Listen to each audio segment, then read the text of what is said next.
Une mauvaise blague.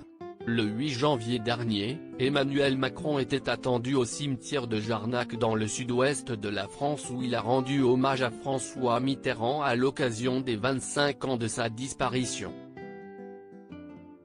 Une cérémonie solennelle pour honorer la mémoire de l'ancien président de la République, sur laquelle pesait une menace finalement écartée. En effet, la veille de la venue de l'époux de Brigitte Macron, un homme âgé de 57 ans a lancé une alerte à la bombe, rapporte Sudinfo. La veille, vendredi 7 janvier, l'individu avait appelé la mairie de Jarnac, assurant que des bombes avaient été placées dans le cimetière. Une menace que les autorités n'ont pas prise à la légère, puisque des démineurs ont été dépêchés dans le cimetière afin d'inspecter le cimetière où ils n'ont toutefois rien trouvé.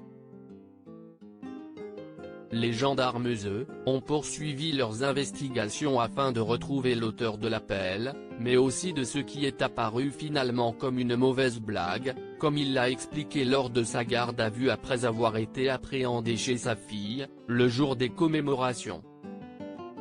L'homme de 57 ans a ainsi expliqué aux autorités qu'il avait lancé cet appel à la bombe pour s'amuser, rapporte l'AFP, relayé par Sudinfo.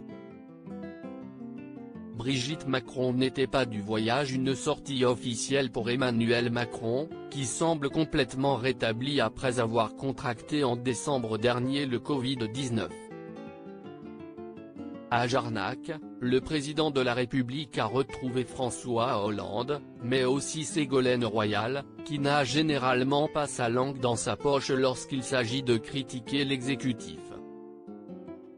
Brigitte Macron, elle n'était pas du voyage avec son époux, tandis qu'il a été récemment révélé que la première dame avait été testée positive au Covid-19 le 24 décembre dernier, soit au moment où Emmanuel Macron sortait de son isolement.